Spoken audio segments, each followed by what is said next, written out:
The moment Nathan realized who owned the company he'd just begged for a second chance at, the blood left his face so fast I thought he might pass out right there in the conference room. He didn't say a word. Neither did I. I just slid the folder across the table and watched 8 years of arrogance crumble in about 30 seconds. But I'm getting ahead of myself. My name is Claire, I'm 36 years old, and the story I'm about to tell you starts in a hospital in Austin, Texas, on the worst night of my life, and ends with the most quietly satisfying moment I have ever experienced. I was 32 when our daughter Lily was born. 32 hours of labor that ended in an emergency C-section. The kind where everything happens too fast and the lights are too bright and nobody really explains what's going on until it's already over. I remember the ceiling tiles. I remember counting them because I didn't know what else to do with my hands while the anesthesia crept up my spine. I remember thinking that Nathan would walk through that door any second. He didn't. Nathan, my husband of 4 years, 38 years old, senior partner at a mid-sized commercial real estate firm in downtown Austin, was in the waiting room when they wheeled me in. A nurse told me later he'd stepped out to take a call. Work, she assumed. I assumed that too at first. Lily was 4 pounds, 11 ounces. She came out quiet, which sent a ripple of alarm through the room, and then she cried, this thin, reedy sound that broke something open in my chest. They let me hold her for about 45 seconds before they said she needed to go to the NICU. Her lungs. She was 5 weeks early, and her lungs weren't quite ready. I lay in recovery alone for 2 hours before Nathan appeared. He didn't ask about Lily first. He asked how long I'd be in the hospital. I told myself he was scared. People handle fear in strange ways. I'd read enough parenting books to know that fathers sometimes disconnect when they feel helpless. I gave him every explanation I could think of, and then I gave him a few more. Lily stayed in the NICU for 19 days. I was there every morning by 7. I learned to read her monitors, the oxygen saturation numbers, the heart rate, the little dips that made the nurses move fast. I learned the names of every nurse on every shift. I brought photos of our apartment to tape inside her isolette so she'd have something familiar, even though she couldn't see more than a few inches in front of her face yet. I sang to her through the porthole openings, feeling slightly ridiculous and not caring at all. Nathan came 4 times in 19 days.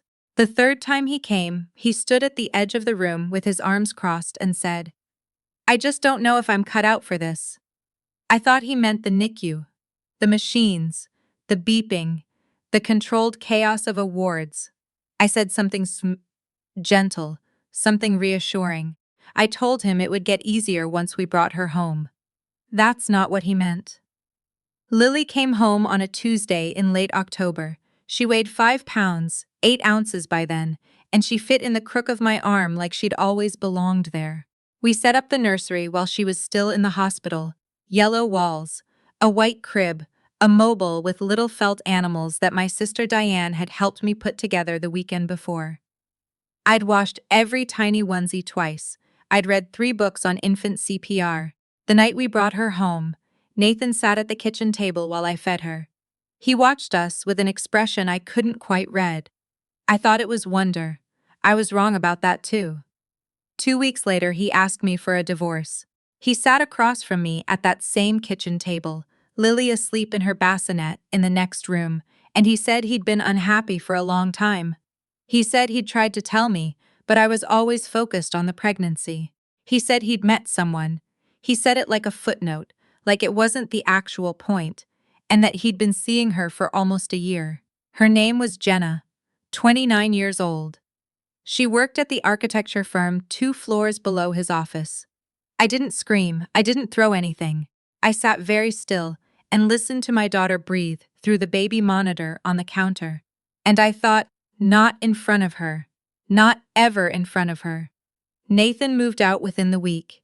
The divorce proceedings started before Lily's first pediatric checkup. His attorney was faster than mine, which I later understood was because he'd started consulting her months earlier, while I was still in my 3rd trimester. The settlement wasn't terrible, but it wasn't generous either. He didn't fight for custody. In fact, his attorney proposed a voluntary termination of parental rights almost immediately, which his lawyer framed as a mutual simplification. My attorney flagged it as unusual. I signed it after a week of thinking because I'd watched Nathan look at our daughter like she was an inconvenience, and I decided that a clean break was better than a lifetime of scheduled visits where she'd feel that. He signed the paperwork on a Friday. By Monday, he and Jenna had booked flights to Costa Rica. I stood in my kitchen that Monday morning with Lily on my hip and a cup of coffee going cold on the counter, and I made a decision. I wasn't going to spend the next year being angry. I wasn't going to spend the next year explaining to people why my marriage failed. I was going to do exactly one thing: build something. My background was in logistics and supply chain management. I'd spent 7 years at a regional distribution company before Lily, working my way from coordinator to operations manager. I knew the systems. I knew the inefficiencies. I knew what mid-sized companies were paying middlemen to solve problems I could solve better. I called my friend Marcus, who had a background in tech and had been talking about starting something for years. I told him I had an idea and 6 months of savings and a sleeping infant, and that I was ready to work harder than I'd ever worked in my life. He said, "Give me the weekend to think about it." He called back in 4 hours. We incorporated Claire Marshall Logistics Solutions in January, named for me and Marcus's grandmother, who he said was the most relentless woman he'd ever known. I worked from my dining room table with Lily in a bouncer seat beside me, taking calls during her nap windows, sending proposals after her 8 o'clock bedtime. My sister Diane, who lived 20 minutes away, came over twice a week so I could work without one eye on the baby monitor. The first year was brutal. We lost 2 clients to larger firms. Our software integration for a medical supply company hit a technical wall that cost us 3 weeks and almost cost us the contract. I drove to a distribution center in San Antonio at 5 in the morning to walk the floor myself and figure out where the breakdown was. I found it. A labeling error so simple it was almost embarrassing, but catching it saved the contract, and that client referred us to 2 others. By the end of year 2, we had 11 clients. By year 3, we had a small office in North Austin and 4 full-time employees. Marcus handled the tech architecture. I handled everything else. Lily grew.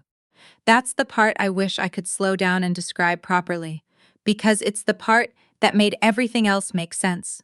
She was funny, genuinely, surprisingly funny, by the time she was 2. She had opinions about her socks. She called Marcus the tall man for 6 months before she'd use his name. She was obsessed with cardboard boxes, which I chose to take as a sign she was destined for logistics. I dated a little, here and there, nothing serious. I didn't have the bandwidth, and honestly, I didn't have the trust yet. That takes longer to rebuild than I expected. Nathan was, for all practical purposes, gone. I heard about him occasionally through people we'd both known. He and Jenna had broken up about a year after Costa Rica. Something about money. Nobody knew the details. He'd left his partnership at the firm, some kind of dispute. He was consulting, people said, though it wasn't clear consulting on what. I didn't spend much time thinking about it. I had other things to think about. Lily turned 7. We had a birthday party at a park near our house. 12 children. A cake shaped like a cat because she'd been asking for a cat for 2 years and I'd finally said yes. I watched her run around the grass with her friends and I thought, she's fine. She's completely fine. She was 8 when I got the first call. It came to my cell phone on a Wednesday afternoon. A number I didn't recognize, Austin area code. I almost didn't answer. Claire. His voice hadn't changed much. A little rougher, maybe. It's Nathan. I didn't say anything for a moment. I was sitting in a parking garage, about to drive to a client meeting, and I sat very still with my hand on the steering wheel. "I'd like to talk," he said. "About Lily." I told him I'd have my attorney reach out to his. He said he didn't have an attorney right now, and that he just wanted to reconnect. That he'd been doing a lot of thinking. That he felt he'd made mistakes. I said, "You signed away your parental rights, Nathan, 8 years ago. There was a pause. I know, but legally, there are circumstances where… There aren't, I said. I've had that document reviewed twice. I hung up and sat in the parking garage for a while before I drove to my meeting. My hands were steady. That surprised me. He called twice more over the following month. I didn't answer. His messages were a mixture of remorse and something that felt, underneath the remorse, like pressure. He mentioned Lily's age. He mentioned that she deserved to know her father. He mentioned once that he'd heard our company was doing well. That last part told me everything I needed to know about the actual motivation. I had my attorney send a formal cease and desist. Nathan's response, through an attorney he'd apparently found in the interim, was to suggest that the voluntary termination might be challengeable on the grounds that he hadn't had independent legal counsel at the time of signing, which was not true, but which was the kind of argument that could cost time and money to defeat even when you're right. I was angry. I won't pretend I wasn't. Not the hot, reactive kind of angry. The cold, clarifying kind. The kind that makes you want to be extremely precise. I talked to Marcus. I talked to Diane. I talked to my attorney, a thorough and unhurried woman named Patricia, who had handled my original divorce proceedings, and who had, over the years, become someone I trusted completely. Patricia confirmed what I'd suspected. Nathan's challenge had almost no legal merit given the documentation, but it could drag out. He knew that. That was the strategy, not to win, but to cost me enough that I'd negotiate something to make him go away.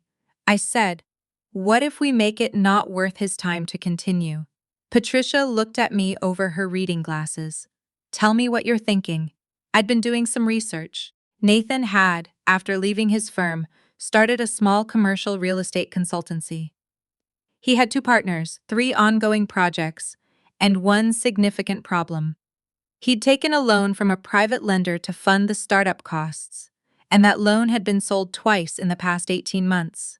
The current holder was a small investment vehicle based in Delaware that specialized in distressed commercial debt. I knew this because one of Marcus's contacts knew someone on their advisory board, and because I'd spent 4 evenings reading through public filings with a legal pad and a highlighter. The debt wasn't enormous, a little under $200,000, but Nathan's consultancy was cash poor. If that debt were called in aggressively, it would cause serious problems. I made an inquiry. Through an LLC I'd formed 2 years prior for a separate real estate investment, I made an offer on the debt. It was accepted within a week. I want to be clear about something. I didn't do this to destroy Nathan. I did it to have a conversation on level ground, which was something he had never allowed me when we were married, and had not offered me once since. Patricia sent a letter. It was brief and professional. It noted that Claire Marshall Holdings LLC had acquired the note on his outstanding commercial loan, that the note was currently in good standing, and that we wished to schedule a meeting to discuss the terms of the existing legal matter involving parental rights at his earliest convenience. Nathan's attorney called Patricia the same day. The meeting was 3 weeks later, in a conference room at Patricia's firm in downtown Austin. Nathan arrived with his attorney, a younger man who looked slightly uncomfortable. Nathan himself looked like he hadn't slept well in a while. He was 50 now, I realized. He looked it. I'd brought Patricia, Marcus, for moral support. He sat in the corner and said nothing, which was exactly what I needed. And the folder. The folder contained a certified copy of the voluntary termination of parental rights, signed by Nathan in the presence of his attorney of record at the time, a summary of the legal challenges he'd raised, and the counter-arguments prepared by Patricia, a document outlining the terms of the loan note currently held by my LLC, and a 1-page proposal. The proposal was simple. Nathan would formally withdraw his challenge to the parental rights termination. In exchange, I would not call the loan and would agree to a structured extension of its terms at the current rate. I slid the folder across the table. He opened it. He read it. He got to the page about the loan. I watched him do the math, watched the moment he understood, and that's when the color went out of his face. His attorney leaned over and they whispered for a moment. Then, his attorney looked at Patricia and said they'd need time to review. Patricia said, "Of course, we'll give you until the end of the week." Nathan looked at me. For the first time since he'd walked in, he looked directly at me. I don't know what he was expecting, satisfaction maybe, or something harder. What I felt in that moment was actually very quiet. Something close to neutral. "You could have just said no," he said. "When I called, I did," I said. "You didn't stop." He withdrew the challenge on a Thursday. Patricia called me at the office, and I took the call at my desk with the door closed, and I sat quietly for a moment after we hung up. Then I went back to work. That evening, Lily and I made dinner together. She was going through a pasta phase, had very strong opinions about the sauce-to-noodle ratio, which I found completely reasonable. My sister Diane came over with a bottle of wine for me, and a box of those chocolate-covered pretzels that Lily was obsessed with. We didn't make a big deal of it. We just sat at the kitchen table and ate pasta and talked about Lily's upcoming science fair project, which involved testing whether plants grew faster with music playing, and which I was fairly certain was going to take over the dining room for the next 3 weeks. Lily went to bed at 8:30. Diane and I sat on the back porch with our wine, and she asked me how I felt. I thought about it for a moment. "Like I can stop looking over my shoulder," I said. Diane nodded. She understood. She'd been there for the NICU nights, and the divorce paperwork, and the early years of the company, and she'd never once told me to be less angry or more forgiving, or to think about what Nathan might be going through. She just showed up, twice a week, so I could work.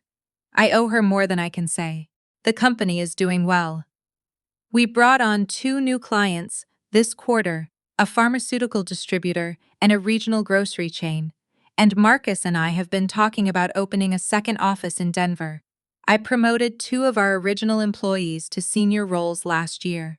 One of them, a woman named Becca, who started as our office coordinator and turned out to have an instinct for client relationships that I've genuinely never seen matched, is now our director of account management. Lily is 9. She got the cat. His name is Captain, which she chose herself and has refused to explain. And her science fair project won second place, which she considered a personal injustice, and which I considered a sign that she will be absolutely fine. She asked me once, a few months ago, if she had a dad. I was ready for the question. I'd been thinking about how to answer it since she was about 3.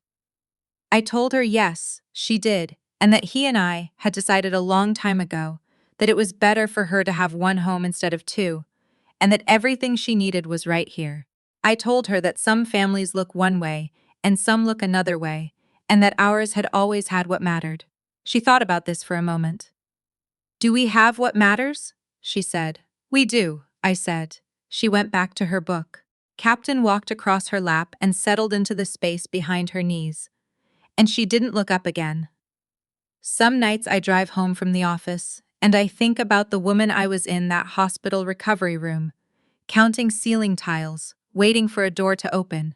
I think about all the things I didn't know yet, about what I was capable of building, about how much I'd come to love the specific, irreplaceable weight of my daughter asleep against my shoulder, about how quiet the world can get once you stop waiting for someone else to determine the shape of your life.